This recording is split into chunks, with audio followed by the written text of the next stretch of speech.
Shalom, selamat pagi Bapak Ibu Saudara yang dikasihi Tuhan.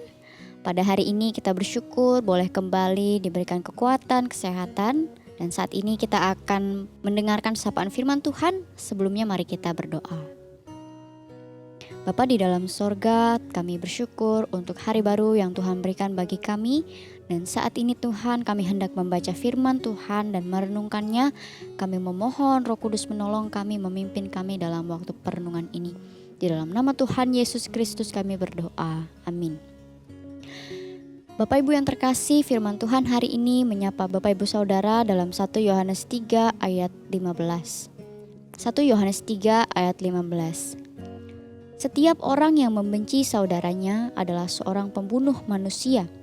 Dan kamu tahu bahwa tidak ada seorang pembunuh yang tetap memiliki hidup yang kekal di dalam dirinya.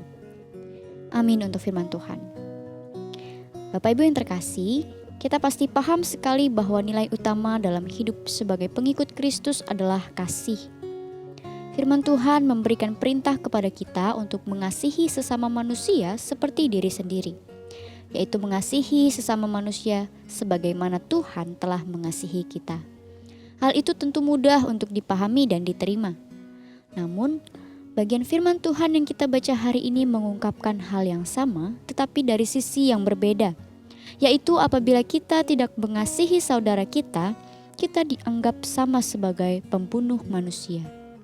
Artinya, setiap orang yang membenci saudaranya atau sesamanya manusia, ia sama saja membunuh di dalam hati. Ini merupakan perkataan yang keras yang disampaikan oleh Rasul Yohanes. Membenci berarti tidak mau mengasihi.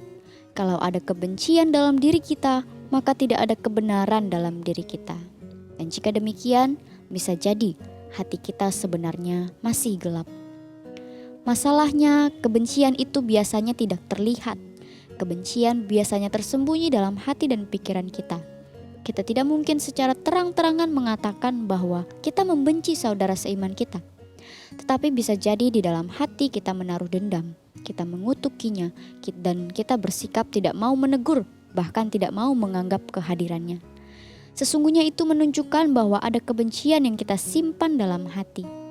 Dalam firman Tuhan mengatakan tindakan tersebut tidak baik, bahkan dikatakan seperti pembunuh manusia. Dalam Yohanes 8 ayat 44, bahkan dikatakan iblis adalah pembunuh manusia dan tidak hidup dalam kebenaran. Maka jelas sekali Rasul Yohanes mau menekankan bahwa jika kita membenci saudara seiman kita, berarti hati kita dikuasai oleh iblis. Saudara, jangan biarkan iblis menguasai hati kita. Tentu kita sama-sama berjuang, tidak mudah menghilangkan kebencian, apalagi terhadap orang yang melukai hati kita. Tetapi faktanya kita harus melakukannya, dan kita tidak boleh membenci siapapun. Marilah kita berdoa kepada Tuhan, agar Tuhan sendiri yang melihat kedalaman hati kita.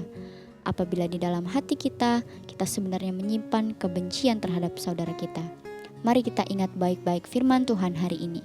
Setiap orang yang membenci saudaranya, ia adalah seorang pembunuh manusia. Mari kita berdoa.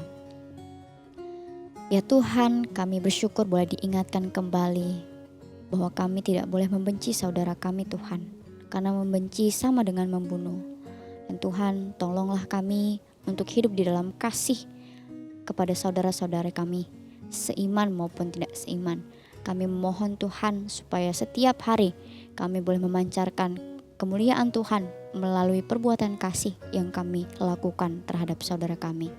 Terima kasih Bapa di surga, kami serahkan hari ini sepenuhnya ke dalam tangan-Mu. Biarlah semuanya boleh jadi sesuai dengan kehendak-Mu. Di dalam nama Tuhan Yesus Kristus kami berdoa. Amin.